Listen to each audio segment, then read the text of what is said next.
नमस्कार साथियों, स्वागत है आप सभी का आप ही के अपने YouTube channel GK selection point Ramesh Mond में। साथियों, आज मैं आपके बीच लेकर आया हूं भारतीय भूगोल से संबंधित महत्वपूर्ण प्रश्न, वेरी इंपॉर्टेंट क्वेश्चंस। अगर वीडियो पसंद आए साथियों तो वीडियो को लाइक करें, अधिक से अधिक अपने साथियों में शेयर करें और अभी तक चैनल को सब्सक्राइब नहीं किया है तो साथियों चैनल सब्सक्राइब कर लें और सब्सक्राइब के आगे जो बेल आइकन है उसको भी आप निश्चित रूप से दबाएं ताकि मेरे द्वारा जितने भी वीडियोस प्रदर्शित किए जाएंगे उनके नोटिफिकेशन आप तक सबसे पहले पहुंच सकें।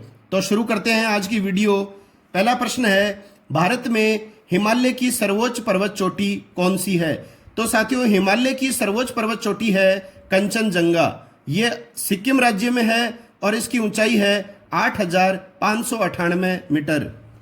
दूसरा प्रश्न है, हिमालय की पर्वत चोटी नामचा बारवे। नामचा बारवे जो हिमालय की पर्वत चोटी है ये किस राज्य में है? तो ये है असम राज्य में। इसकी ऊंचाई है 7,756 मीटर।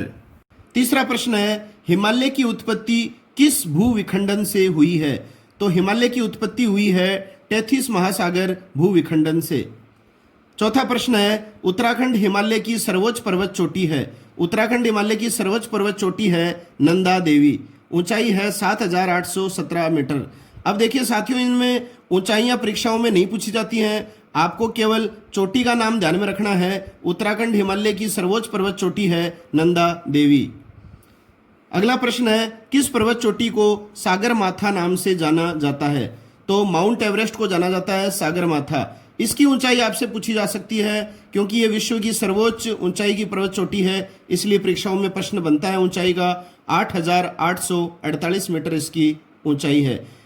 अब अगर 8,850 आ जाए तो उसी को सही माना जाएगा साथियों, ये भी आप ध्यान में रख लेना। वैसे कॉमनली जो मिलती है इसकी ऊंचाई वो इतनी मिलती है 8,848 मीटर।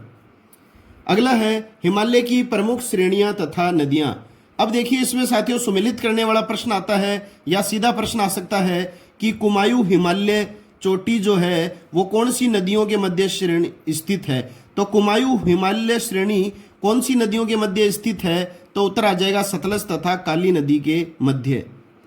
इसके बाद में आता है नेपाल हिमालय, ये है काली तथा तीस्ता नदी के मध्य। इसके बाद में आता है असम हिमालय, ये है तीस्ता और दिहांग नदी के मध्य। इसके बाद में आता है पंजाब हिमालय, ये है सिंधु तथा सतलज नदी के मध्य।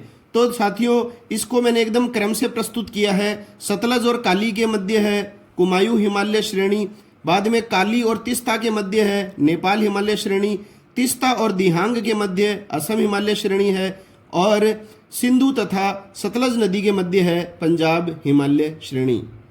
अगला प्रश्न है, हिमालय श्रेणी में मिलने वाली संकीर्ण तथा लंबी घाटियों को क्या कहा जाता है? तो ये कहा जाता है दून। कई बार प्रश्न आ जाता है दून से क्या तात्पर्य है? तो हिमालय श्रेणी में मिलने वाली संकीर्ण तथा लंबी घाटियों को कहा जाता है दून। अगला प्रश्न है, हिमालय श्रेणी के ढालों में मिलने वाले छोटे छोटे घास के मैदानों को क्या कहा जाता है? तो इन घासों को कहा जाता है बुगियाल या पयार। कोई सा भी नाम आ सकता है, या तो बुगियाल दे देगा या पयार दे देगा। अगला प्रश्न है, एडमंड हिलेरी तथा तेंजिंग नोर्गे ने सर्वप्रथम माउंट एवरेस्ट पर किस वर्ष चढ़ाई की थी? तो इन दोनों ने चढ़ाई की थी 1953 ईस्वी में। अगला है, नंदा देवी चोटी किस हिमालय का भाग है? अभी हमने पढ़ा था कुमायूं हिमालय का। अरावली पर्वत का सर्वोच्च शिखर कौन सा है? तो राजस्थान में है अरावली पर्वत श्रृंखला का विस्तार। अरावली पर्वत श्रृंखला का सर्वोच्च शिखर कहलाता है गुरु शिखर। शिरोई में है ये, माउंट आबू में, राजस्थान। अगला प्रश्न है, पश्चिमी घाट सह्याद्री का सबसे ऊंचा शिखर कौन सा है? तो पश्चिमी घाट जिसको सह्याद्री कहा जाता है इसका सबसे ऊंचा शिखर है अनाईमुडी। अगला प्रश्न है, पूर्वी घाट पर्वत श्रेणी का सबसे ऊंचा शिखर है? तो पूर्वी घाट का सबसे ऊंचा शिखर है महेंद्रगिरी और पश्चिमी घाट का ध्यान में रखिए अनाईमुडी। अगला प्रश्न है, कार्डेमम पहाड़ी किस राज्य में है? तो कार्डेमम की पहाड़ियां हैं साथियों केरल राज्य में। अगला आता है गिरनार की पहाड़ियाँ किस राज्य में हैं। तो गिरनार की पहाड़ियाँ कई विद्यार्थी जो है वो गिर के नाम से गुजराती भी कर देते हैं, तो इसमें आप ध्यान में रखिए, कई बार आते हैं ये प्रश्न। गिरनार की पहाड़ियाँ हैं बिहार राज्य में। अगला है दक्षिणी भारत का सर्वोच्च पर्वत शिखर है। तो दक्षिणी भारत का सर्वोच्च पर्वत शिखर है अनाईमुडी। अगला प्रश्न है कौन से दो राज्यों में पश्चिमी घाट पर्वत श्रेणी को सह्याद्री कहा जाता है। तो पश्चिमी घाट पर्वत श्रेणी को सह्याद्री के नाम से महाराष्ट्र और कर्नाटक राज्यों में जाना जाता है। अगला प्रश्न है कौन सा पर्वतीय दर्रा लेह को श्रीनगर से जोड़ता है। तो ये देखिए, केंद्र शासित प्रदेश लद्दाख की राजधानी है लेह, और श्रीनगर जो है वो केंद्र शासित प्रदेश जम्मू कश्मीर की राजधानी है। तो लेह को श्रीनगर से जोड़ने वाला पर्वतीय दर्रा जो है वो है जोजिला दर्रा, वेरी इंपॉर्टेंट है। अगला प्रश्न है जम्मू से श्रीनगर का मार्ग किस दर्रे से होकर गुजरता है। तो जम्मू से श्रीनगर का मार्ग गुजरता है बनिहाल दर्रा से होकर। अगला है तुजू दर्रा। साथियों ये सभी प्रश्न जो हैं मोस्ट इंपॉर्टेंट हैं और इनको आप अच्छी तरह ध्यान से सुनिएगा। निश्चित रूप से इनमें से प्रश्न बनेगा। आप इन्हें एकाग्रचित होकर सभी प्रश्नों को एक बार नहीं तो 2 बार अवश्य सुनिएगा। तुजू दर्रा, देखिए ये जो तुजू जो दर्रा है ये भारत के किस राज्य में है। मणिपुर राज्य में स्थित है तुजू दर्रा। अब देखिए भारत में बहने वाली सर्वाधिक लंबाई वाली शीर्ष 4 नदियां कौन सी हैं। तो इनका क्रम आता है परीक्षाओं में, या सीधा सा आ सकता है सर्वाधिक लंबाई वाली नदी कौन सी है, तो वो है ब्रह्मपुत्र। ब्रह्मपुत्र के बाद में अगर ऑप्शन में 4 नदियां दे दे आपको, तो सबसे ज्यादा लंबाई वाली ब्रह्मपुत्र है, उसके बाद में उससे कम लंबाई वाली गंगा है, गंगा से कम लंबाई वाली गोदावरी है, और गोदावरी से कम लंबाई वाली है नर्मदा। तो इसको याद कर लीजिए आप, BGGN, BGGN, ब्रह्मपुत्र, गंगा, गोदावरी, नर्मदा। अगला प्रश्न है गंगा तथा ब्रह्मपुत्र की संयुक्त जलधारा क्या कहलाती है। तो गंगा और ब्रह्मपुत्र की संयुक्त जलधारा कहलाती है मेघना। तो प्रश्न आ जाए कौन सी 2 नदियों की संयुक्त जलधारा मेघना कहलाती है। तो वो है गंगा और ब्रह्मपुत्र की। प्रश्न किसी भी तरफ से आ सकता है साथियों। अगला प्रश्न है वे 2 प्रमुख नदियां जो अमरकंटक पहाड़ियों से निकलती हैं परंतु वे अलग अलग दिशाओं में बहती हैं। तो 2 ऐसी नदियां हैं जो अमरकंटक की पहाड़ियों से निकलती हैं लेकिन अलग अलग दिशाओं में बहती हैं। तो वो है नर्मदा और महानदी। मतलब है इसका तात्पर्य एक अरब सागर में गिर जाती है और दूसरी जो है वो बंगाल की खाड़ी में गिर जाती है। अगला है प्रायद्वीपीय भारत की सबसे बड़ी नदी। प्रायद्वीपीय भारत साथियों कहा जाता है दक्षिणी भारत को, क्योंकि प्रायद्वीप का तात्पर्य यही है कि एक ऐसा स्थल जो 3 ओर से जल से घिरा हुआ हो। तो भारत जो है वो दक्षिणी भारत जो 3 ओर से जल से घिरा हुआ है, पश्चिमी भाग जो है वो अरब सागर से घिरा हुआ है, पूर्वी भाग बंगाल की खाड़ी से घिरा हुआ है, और दक्षिणी जो भाग है वो हिंद महासागर से घिरा हुआ है। इसलिए जो है दक्षिणी भारत को प्रायद्वीपीय भारत भी कहा जाता है, आप ध्यान में रखिए। और प्रायद्वीपीय भारत की सबसे बड़ी नदी यदि आपसे पूछी जाए तो उत्तर आएगा गोदावरी। अगला प्रश्न है कौन सी नदी विंध्याचल तथा सतपुड़ा पर्वत श्रेणी के मध्य से होकर गुजरती है। तो साथियों इस प्रश्न का उत्तर बताने से पहले मैं आपको एक बात और बता रहा हूं, मेरे दिमाग में आई ये बात कि भारत को 2 बराबर भागों में बांटने वाली जो पर्वत श्रृंखला है वो कौन सी है। तो आप ध्यान में रखिएगा वो है विंध्याचल पर्वत श्रृंखला। और इस प्रश्न में क्या पूछा गया है कि वो कौन सी नदी है जो विंध्याचल तथा सतपुड़ा पर्वत श्रृंखला के मध्य से होकर गुजरती है। तो वो है नर्मदा नदी। अगला प्रश्न है कौन सी नदी सर्वाधिक पथ परिवर्तन करने वाली मानी जाती है। तो सर्वाधिक रस्तों का परिवर्तन करने वाली या पथ परिवर्तन करने वाली नदी है कोसी नदी। अगला है अलमाटी बांध, ये भी इंपॉर्टेंट बांध है। अलमाटी बांध किस नदी पर है, ये है कृष्णा नदी पर। अगला प्रश्न है गांधी सागर, राणा प्रताप सागर, जवाहर सागर बांध किस नदी पर हैं। तो आपने ये पढ़ भी रखा होगा अच्छी तरह से, सामान्य प्रश्न है। ये तीनों बांध जो हैं वो चंबल नदी पर हैं। अगला है फरक्का बांध किस नदी पर है। तो फरक्का बांध जो है वो गंगा नदी पर है। भारत की सबसे बड़ी मीठे पानी की झील है। तो भारत की सबसे बड़ी मीठे पानी की जो झील है वो है वुलर झील, जम्मू कश्मीर में। अगला है कोलेरू झील किस राज्य में है। कोलेरू झील भी कई बार परीक्षाओं में आता है, ये आंध्र प्रदेश में है। अगला है वेमबानद झील। तो वेमबानद जो झील है वो है केरल में। चिल्का झील, ये भी परीक्षाओं में सर्वाधिक पूछी जाती है। चिल्का झील जो है वो है उड़ीसा में। अगला प्रश्न है भारत के किस राज्य में फुलर झील। तो साथियों ये आप ध्यान में रखना, ये वुलर नहीं है, ये फुलर झील है। फुलर झील है उत्तर प्रदेश में। अगला प्रश्न है भारत का सबसे ऊंचा बांध कौन सा है। तो भारत का सबसे ऊंचा बांध है भाखड़ा बांध, सतलज नदी पर है ये। भारत का सबसे लंबा बांध कौन सा है। तो ऊंचा तो भाखड़ा बांध है और लंबा बांध है हीराकुंड बांध। ये किस नदी पर है हीराकुंड बांध, ये महानदी पर है। अगला है भागीरथी व भिलांगना। भागीरथी और भिलांगना नदियों के संगम पर जो स्थित बांध है उसका नाम क्या है, टिहरी बांध। ये आपको ध्यान में रखना है। कई बार प्रश्न ये भी आता है कि टिहरी बांध किस राज्य में है। तो टिहरी बांध है उत्तराखंड राज्य में। तो अगला देखिए प्रश्न इसी से संबंधित है। टिहरी बांध जो है वो उत्तराखंड में है। मेट्टूर बांध जो है वो तमिलनाडु में है और ये कावेरी नदी पर है। अलमाटी बांध जो है वो कर्नाटक में है, ये कृष्णा नदी पर है। थीन बांध जो है ये पंजाब में है, रावी नदी पर। तो ये इंपॉर्टेंट बांध है, मैंने एक साथ लिख दिए हैं सारे के सारे।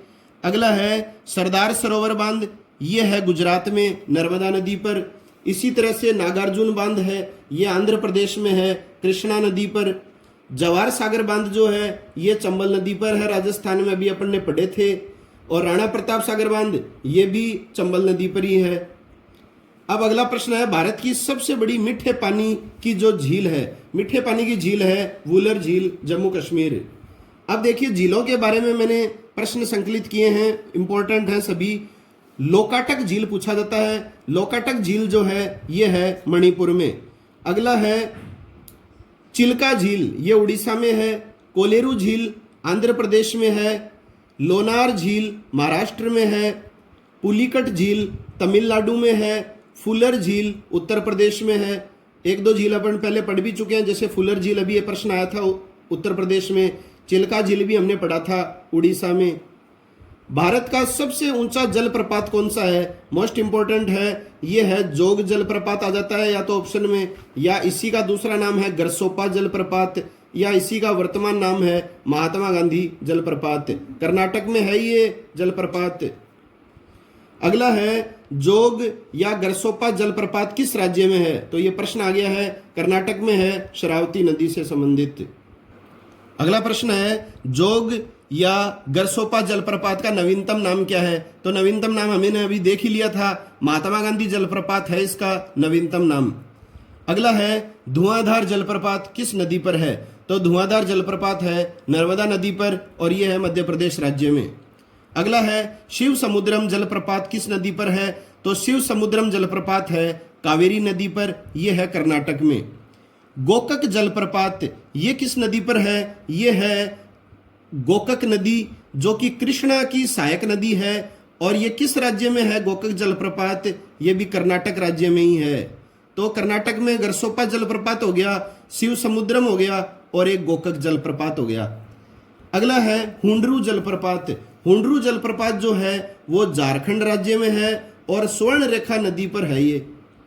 अगला है भारत की सबसे बड़ी नदी घाटी परियोजना कौन सी है। तो ये भी वेरी इंपॉर्टेंट प्रश्न है। भाखड़ा नांगल परियोजना है भारत की सबसे बड़ी नदी घाटी परियोजना। अगला प्रश्न है राष्ट्रीय वन नीति के अनुसार देश में कम से कम कितने प्रतिशत क्षेत्रफल पर वनों का होना अनिवार्य है। तो ये आप सभी जानते हैं 33% भाग पर जो है वन होने अनिवार्य हैं। 2015 तक जो है इसका लक्ष्य निर्धारित किया गया था 33% वन क्षेत्र प्राप्त करने का। तो ये भी प्रश्न आ सकता है कि वो कौन सा वर्ष है जिस वर्ष को जो है ये टारगेट बनाकर रखा गया था कि इस वर्ष तक 33% भूभाग पर वन क्षेत्रफल हो जाएगा। लेकिन साथियों ये पॉसिबल नहीं हो पाया है। मैं आपको बता दूं अभी भारत में जो है वर्तमान में 24.39% जो क्षेत्रफल है उसी क्षेत्रफल वनों का विस्तार पाया जाता है। तो 33% होने में अभी वक्त लगेगा। अगला प्रश्न है केंद्रीय सरकार द्वारा नवीनतम वन नीति की घोषणा किस वर्ष की गई है। तो नवीनतम वन नीति की घोषणा जो की गई थी वो 1988 में की गई थी। अगला है राष्ट्रीय वन अनुसंधान संस्थान कहाँ स्थित है। तो ये अनुसंधान संस्थान कई बार परीक्षाओं में आता है, वन अनुसंधान संस्थान है देहरादून में।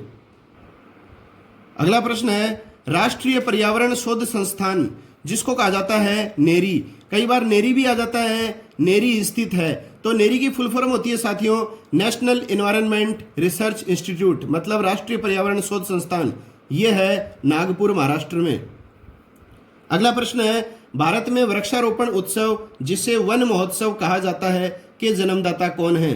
तो वन महोत्सव के जन्मदाता हैं कन्हैयालाल माणिक्यलाल मुंशी, जिनका शॉर्ट नाम है KM मुंशी। अगला प्रश्न है, भारत का कुल वन तथा वृक्ष आच्छादित क्षेत्रफल है। तो भारत का कुल वन तथा वृक्ष आच्छादित जो क्षेत्र है वो कितना है साथियों?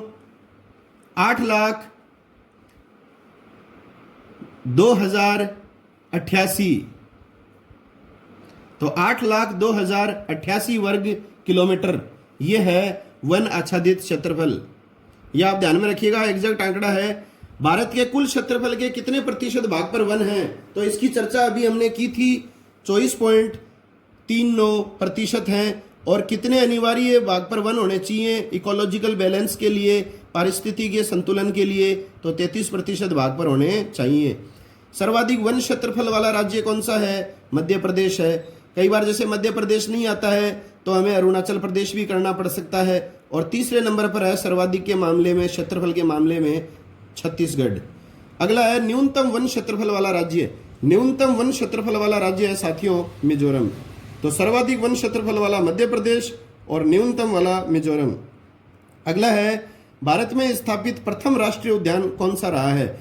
तो भारत में स्थापित होने वाला प्रथम राष्ट्रीय उद्यान है जिम कॉर्बेट राष्ट्रीय उद्यान। ये है उत्तराखंड में। और आपको पता होगा यहाँ जो है वो देश का पहला क्वारंटाइन सेंटर भी स्थापित किया गया है जानवरों के लिए। अगर ये इससे संबंधित आपको जानकारी प्राप्त करनी है तो करंट जीके जो है मैंने अभी अपलोड की है मई 2020 की, उसमें भी ये प्रश्न आपको देखने को मिलेगा। अगला प्रश्न है, घना पक्षी अभयारण्य स्थित है। घना पक्षी अभयारण्य है राजस्थान के भरतपुर जिले में। अगला प्रश्न है, प्रमुख अभयारण्य तथा वन्य जीव। देखिए ये सारे के सारे अभयारण्य और इनमें पाए जाने वाले वन्य जीवों के संदर्भ में मैं एक साथ प्रश्न लेकर आ रहा हूं और ये इंपॉर्टेंट हैं। जैसे गिर राष्ट्रीय उद्यान जो है वो यहाँ पर कौन सा वन्य जीव मुख्य रूप से पाया जाता है जिसके लिए प्रसिद्ध है? तो यही साथियों प्रश्न आता है, हर कोई आपको वन्य जीव थोड़ी पूछेगा। तो एशियाई शेर के लिए प्रसिद्ध कौन सा है? तो आप बता देना गिर राष्ट्रीय उद्यान है। इसी तरह से देखिए ये गिर राष्ट्रीय उद्यान कहाँ पर है? तो गुजरात में है ये। इसी तरह से है केवलादेव राष्ट्रीय उद्यान। केवलादेव राष्ट्रीय उद्यान जो है वो हमारे राजस्थान में है। और ये किसके लिए प्रसिद्ध है? ये है साइबेरियन सारसों के लिए, भरतपुर में है ये। अगला है काजीरंगा राष्ट्रीय उद्यान। काजीरंगा राष्ट्रीय उद्यान जो है वो एक सींग वाले गेंडे के लिए प्रसिद्ध है, ये कर्नाटक में है। राजाजी राष्ट्रीय उद्यान जो है ये जंगली हाथी के लिए भी प्रसिद्ध है और एशियाई हाथी के लिए भी ये प्रसिद्ध है, ये यूपी में है। पेरियार राष्ट्रीय उद्यान जो है ये भी जंगली हाथियों के लिए प्रसिद्ध है, ये केरल राज्य में है। और सरिस्का जो है राष्ट्रीय उद्यान ये है अलवर में और रणथंभौर है सवाई माधोपुर में, दोनों राजस्थान में है। और यहाँ पाया जाता है राष्ट्रीय पशु बाघ। अगला प्रश्न है, विश्व वन्य जीव कोष। विश्व वन्य जीव कोष का जो प्रतीक है वो है साथियों लाल पांडा। अच्छी तरह ध्यान में रखना। भारत में शुद्ध बोए गए क्षेत्र के लगभग कितने प्रतिशत भाग में सिंचाई होती है? तो कितने प्रतिशत भाग में सिंचाई होती है? 38% भूभाग में। अगला है, भारत में सिंचाई का सबसे प्रमुख साधन क्या है? तो सबसे प्रमुख साधन है कुएं तथा नलकूप। अगला प्रश्न है, देश के कुल सिंचित क्षेत्रफल का कुएं व नलकूप कितना रखता है? तो कुएं व नलकूप का जो प्रतिशत है वो है सर्वाधिक 56%। और कुएं और नलकूपों द्वारा सर्वाधिक सिंचित क्षेत्रफल वाला राज्य अगर आपसे पूछा जाए तो आ जाएगा गुजरात। अगला प्रश्न है, सर्वाधिक तालाबों द्वारा सिंचाई किस राज्य में होती है? तो ये भी इंपॉर्टेंट प्रश्न है, तमिलनाडु में होती है तालाबों द्वारा सिंचाई। अगला प्रश्न है, नहरों द्वारा सर्वाधिक सिंचाई वाला राज्य कौन सा है? तो नहरों द्वारा सर्वाधिक सिंचाई सुविधाएं प्राप्त करने वाला राज्य है पंजाब। अगला है, भारत के कुल सिंचित क्षेत्रफल में कुओं व नलकूपों का भाग हमने अभी पढ़ा था 56% है। इनके बाद में सर्वाधिक सिंचाई होती है नहरों से। तो नहरों से जो है सर्वाधिक सिंचाई पंजाब में होती है, अभी हमने पढ़ा है। और ये कितने प्रतिशत भाग पर होती है? 31.1% भाग पर। और तालाबों का जो भाग है वो है 6%। और तालाबों से सर्वाधिक सिंचाई कहाँ होती है? तमिलनाडु में होती है। अगला है, इंदिरा गांधी नहर कहाँ से निकलती है? तो इंदिरा गांधी नहर जो है, जिसे मरुगंगा कहा जाता है, राजस्थान की जीवन रेखा कहा जाता है, ये निकलती है हरिके बैराज बांध से। और ये हरिके बैराज जो बांध है ये सतलज व्यास नदी के संगम पर बना हुआ है। अगला है, भारत का सर्वाधिक चावल उत्पादक राज्य। चावल उत्पादक राज्य है पश्चिम बंगाल। भारत की मुख्य खाद्य फसल है तो वो है साथियों चावल। भारत के किस क्षेत्र को भारत का चावल का कटोरा, राइस बाउल ऑफ इंडिया कहा जाता है? तो कौन से क्षेत्र को कहा जाता है? कृष्णा गोदावरी डेल्टा क्षेत्र को। अगला प्रश्न है, भारत में सर्वाधिक गेहूं उत्पादक राज्य है तो ये उत्तर प्रदेश है। उत्तर प्रदेश और पंजाब जैसे कई बार साथ में आ जाते हैं तो उत्तर प्रदेश ही आपको करना है। यूपी नहीं दे तो पंजाब आ जाएगा, और ये दोनों ऑप्शन नहीं आए तो हरियाणा आ जाएगा। अगला प्रश्न है, भारत का सर्वाधिक खाद्यान्न उत्पादक राज्य कौन सा है? तो सर्वाधिक खाद्यान्न उत्पादक राज्य जो है वो है उत्तर प्रदेश। और प्रमुख खाद्यान्न फसल कौन सी है? चावल है। भारत में हरित क्रांति, जिसको कहा जाता है साथियों ग्रीन रेवोल्यूशन, का प्रारंभकर्ता कौन माना जाता है? वेरी इंपॉर्टेंट प्रश्न है। हरित क्रांति का जन्मदाता या जनक या प्रारंभकर्ता कौन माना जाता है? MS स्वामीनाथन। और हरित क्रांति के जो जनक हैं इनके संदर्भ में पुरस्कार भी दिया जाता है। कृषि कार्य में उल्लेखनीय भूमिकाएं निभाने वाले को राष्ट्रीय कृषि पुरस्कार। अगला है, हरित क्रांति का जनक कौन माना जाता है? तो देखिए साथियों, भारत में हरित क्रांति का जनक अगर आपसे पूछे तो उत्तर आएगा MS स्वामीनाथन। और अगर प्रश्न में भारत का उल्लेख नहीं आए, सीधा प्रश्न आ जाए कि हरित क्रांति का जनक कौन माना जाता है, तो साथियों उत्तर आएगा नॉर्मन बोरलॉग। तो ये जो है ये ऑप्शन पे डिपेंड करती है बात। जैसे नॉर्मन बोरलॉग आपको ऑप्शन में नहीं दे रखा है तो यही प्रश्न आ जाएगा, हरित क्रांति का जनक कौन माना जाता है, तो आपको MS स्वामीनाथन भी करना पड़ सकता है और वो सही भी होगा आपका। और ये दोनों ऑप्शन आ जाएं और प्रश्न आ जाए भारत में हरित क्रांति का जनक, तो स्वामीनाथन आ जाएगा। और हरित क्रांति का जनक कौन है? तो नॉर्मन बोरलॉग आ जाएगा। अब देखिए, हरित क्रांति का तात्पर्य भी पूछा जाता है। तो इसका तात्पर्य क्या है? कृषि में आधुनिक तकनीकों का प्रयोग कर प्रति एकड़ फसल की उपज में वृद्धि करना, यह है हरित क्रांति का तात्पर्य। अगला है, हरित क्रांति के फलस्वरूप कौन सी फसलों के उत्पादन में सर्वाधिक वृद्धि दर्ज की गई? तो 2 फसलों के उत्पादन में की गई है, गेहूं और चावल।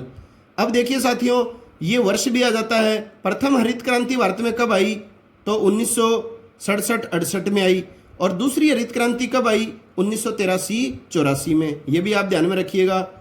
अगला है, हरित क्रांति के फलस्वरूप किस खाद्यान्न का अंश कम हो गया?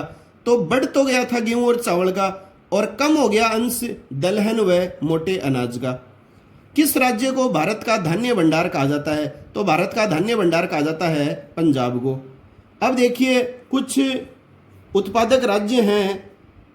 तो भारत का सबसे बड़ा कहवा उत्पादक राज्य, कहवा उत्पादक राज्य अगर पूछा जाए तो कर्नाटक आएगा। मूंगफली उत्पादक राज्य पूछा जाए तो गुजरात आएगा। काजू उत्पादक राज्य पूछा जाए तो महाराष्ट्र आएगा।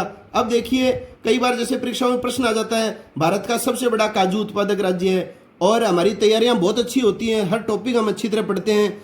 कुछ हमें निराशा भी होती है कि ये परीक्षा लेने वालों को जो है वो प्रश्न देने का जो है बिल्कुल भी पता नहीं रहता है, कुछ भी प्रश्न दे देते हैं। तो साथियों ऐसा नहीं है, ये सारे के सारे जो प्रश्न मैं आपको बता रहा हूँ ये सारे तथ्यात्मक प्रश्न हैं, फैक्टिव प्रश्न हैं, आपको ये याद ही करने पड़ेंगे। तो काजू उत्पादक राज्य कौन सा है? तो ये है महाराष्ट्र। अगला है, केसर उत्पादक राज्य।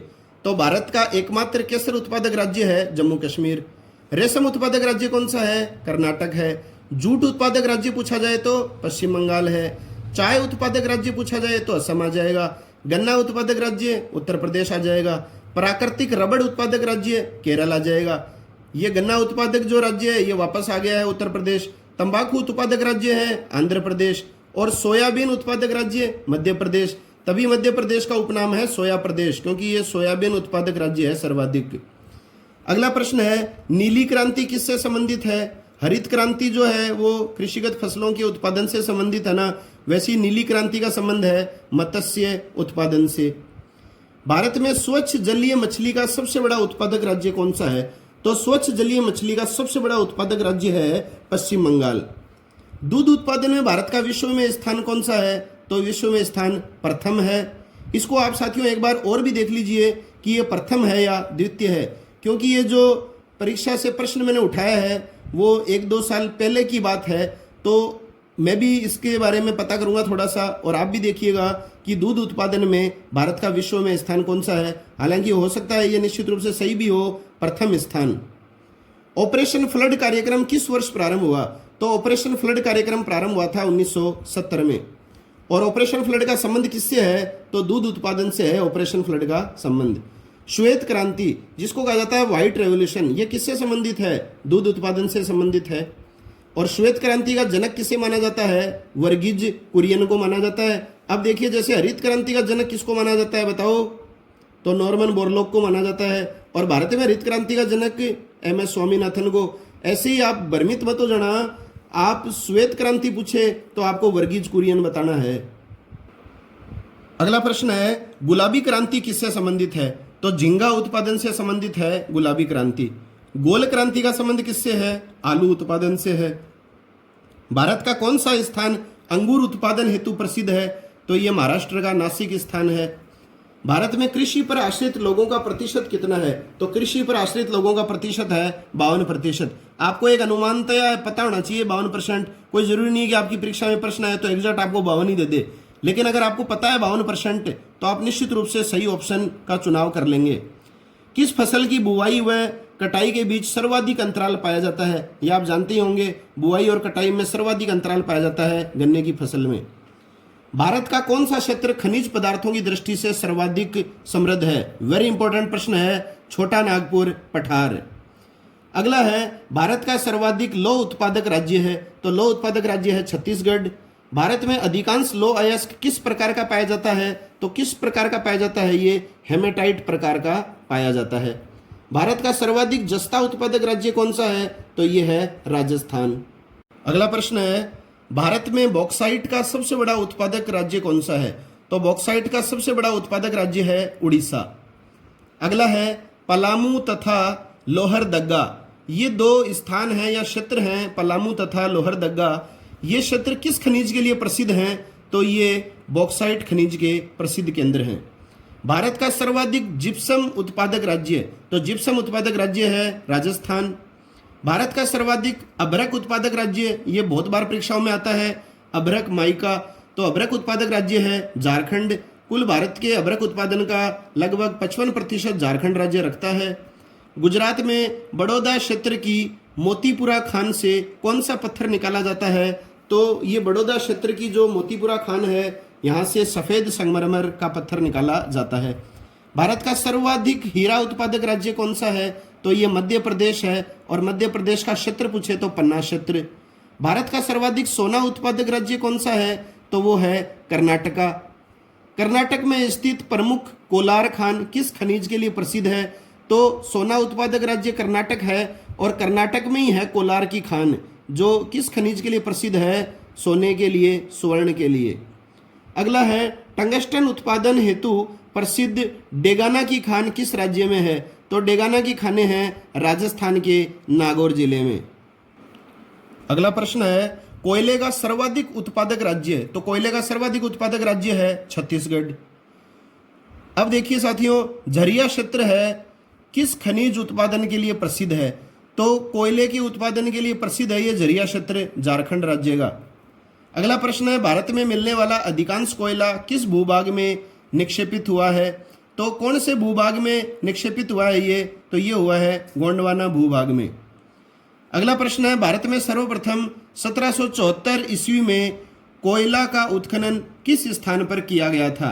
तो 1774 में सबसे पहले भारत में कोयले का उत्खनन जो किया गया था वो रानीगंज स्थान पर किया गया था। भारत में सबसे अधिक कोयले के भंडार कहाँ हैं? ये इंपॉर्टेंट प्रश्न है। तो दामोदर घाटी क्षेत्र में सबसे ज़्यादा कोयले के भंडार हैं। किस नदी घाटी को भारत का रूर कहा जाता है? तो प्राइड ऑफ इंडिया ये कहा जाता है दामोदर नदी घाटी क्षेत्र को। भारत में खनिज तेल के भंडार मुख्य रूप से किस प्रकार की चट्टानों में पाए जाते हैं? तो खनिज तेल के भंडार पाए जाते हैं अवसादी प्रकार की चट्टानों में, जिसको कहा जाता है सेडिमेंट्री रॉक्स। अगला है, भारत में खनिज तेल का उत्पादन सर्वप्रथम प्रारंभ किया गया था। तो खनिज तेल का उत्पादन जो है वो सर्वप्रथम प्रारंभ किया गया था डिगबोई, असम में। अगला प्रश्न है, तेल व प्राकृतिक गैस आयोग, जिसको अपन कहते हैं ONGC, oil and natural gas corporation, की स्थापना कब हुई? तो तेल व प्राकृतिक गैस आयोग ONGC की स्थापना हुई थी साथियों 1956 ईस्वी में। अब देखिए साथियों, गुजरात राज्य में स्थित खनिज तेल क्षेत्र ये आपसे पूछे जाते हैं और आपसे पूछे जाएंगे, ये क्षेत्र आपको दे दिया जाता है, पूछ लेगा कि ये क्षेत्र किस खनिज से संबंधित है। तो आपको क्या बताना है, प्राकृतिक तेल व गैस से संबंधित हैं ये क्षेत्र, और गुजरात के हैं सारे के सारे क्षेत्र। अंकलेश्वर जो क्षेत्र है ये भी गुजरात में है, ये सबसे ज़्यादा महत्वपूर्ण क्षेत्र है खनिज तेल के क्षेत्र में। एक गुजरात में कलोल है, एक मेहसाना है और एक लुनेज है। तो खनिज तेल के ये प्रसिद्ध क्षेत्र हैं गुजरात के, और अंकलेश्वर तो आप विशेष रूप से ध्यान में रखना।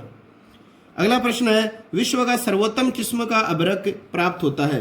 तो सर्वोत्तम किस्म का जो अभ्रक प्राप्त होता है वो होता है हजारीबाग क्षेत्र से। भारत की सबसे महत्वपूर्ण यूरेनियम खान कहाँ स्थित है? तो सबसे महत्वपूर्ण यूरेनियम खान जो है वो है जादूगोड़ा में। अगला है, झारखंड का सिंहभूम क्षेत्र किस खनिज के लिए प्रसिद्ध है? तो सिंहभूम क्षेत्र भी इंपॉर्टेंट है झारखंड का, ये तांबा के लिए प्रसिद्ध है। अगला है, बेलाडीला क्षेत्र किस खनिज के लिए प्रसिद्ध है? तो बेलाडीला जो क्षेत्र है वो किस खनिज के लिए प्रसिद्ध है? लौह अयस्क के लिए प्रसिद्ध है। किस उद्योग में सार्वजनिक क्षेत्र में सबसे अधिक पूंजी निवेश हुआ है? तो सबसे ज़्यादा कैपिटल इन्वेस्टमेंट जो है वो किस उद्योग में हो रही है सार्वजनिक क्षेत्र में? तो वो है लौह इस्पात उद्योग, वेरी इंपॉर्टेंट है। अगला है, आधुनिक लौह इस्पात उद्योग का वास्तविक प्रारंभ किस स्थान पर स्थापित कारखाने से हुआ? तो आधुनिक लौह इस्पात उद्योग का जो है वास्तविक आरंभ जो है वो कौन से स्थान पर स्थापित कारखाने से हुआ था? तो पश्चिम बंगाल में कुल्टी स्थान पर स्थापित हुआ था उद्योग 1874 में।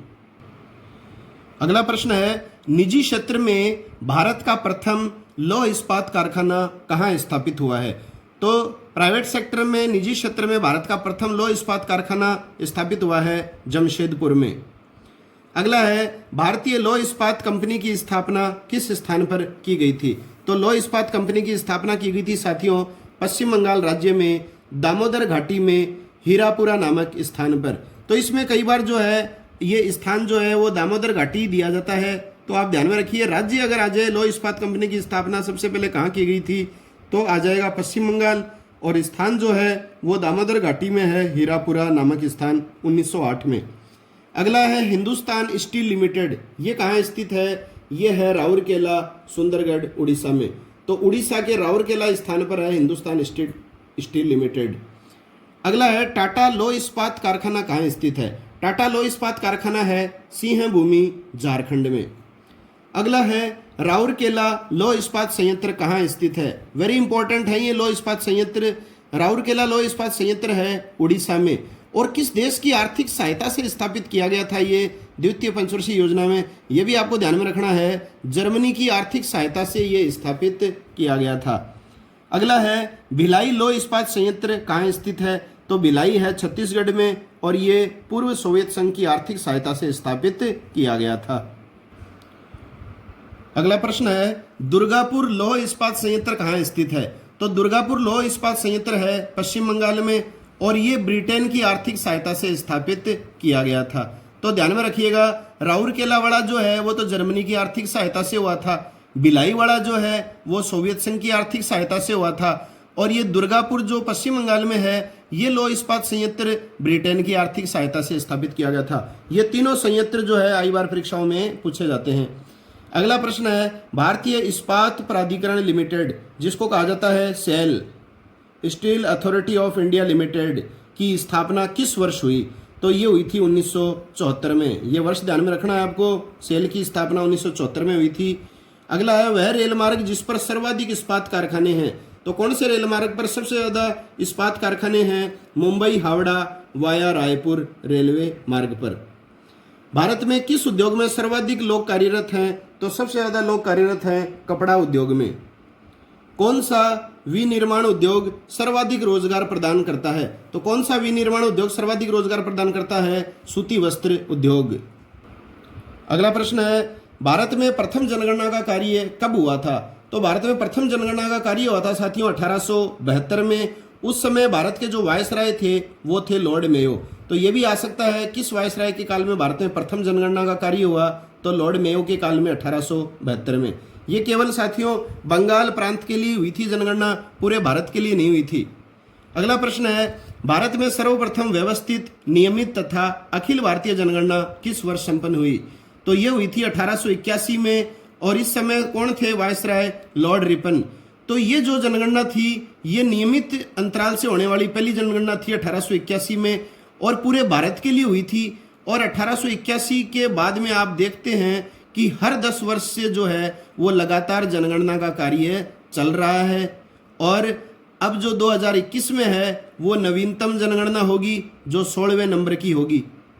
अगला है, जनसंख्या जनगणना किस सूची का विषय है? तो ये संघ सूची का विषय है, क्योंकि जनसंख्या जनगणना का जो कार्य है इससे संबंधित कानून जो है वो भारत की संसद ही बनाती है। और वीडियो का लास्ट प्रश्न है, भारत में कुल कितनी जनगणनाएं संपन्न हो चुकी हैं? तो 15 जनगणनाएं संपन्न हो चुकी हैं। सबसे लेटेस्ट जो हुई है साथियों ये 2011 में हुई है। और जनगणना से संबंधित तो सारे के सारे जो प्रश्न हैं वो मैं आपके बीच में अलग से वीडियो लेकर आऊँगा। जो एक तो होगी राजस्थान की जनगणना 2011 से संबंधित वीडियो, और एक होगी भारत की जनगणना 2011 से संबंधित वीडियो। तो उसमें हम संपूर्ण तथ्यों के बारे में जानकारी प्राप्त कर लेंगे। तो साथियों ये है भारत के भूगोल से संबंधित मेरे द्वारा प्रस्तुत किया गया महत्वपूर्ण प्रश्नों का वीडियो। अगर साथियों आपको ये पसंद आया है तो इसे लाइक अवश्य कीजिएगा। अधिक से अधिक अपने साथियों को सोशल मीडिया के तहत शेयर कीजिए। और यदि अभी तक आपने मेरे चैनल को सब्सक्राइब नहीं किया है तो साथियों आप सब्सक्राइब कर लीजिए। और सब्सक्राइब करने के बाद में इसके आगे जो बेल आइकन है इसको भी आप दबा लीजिए, ताकि मेरे द्वारा जितने भी वीडियोस नियमित रूप से प्रदर्शित किए जा रहे हैं उनके नोटिफिकेशन आप तक सबसे पहले पहुंच सकें। तो साथियों मिलते हैं नए वीडियो के साथ, तब तक के लिए जय हिंद, जय भारत, वंदे मातरम।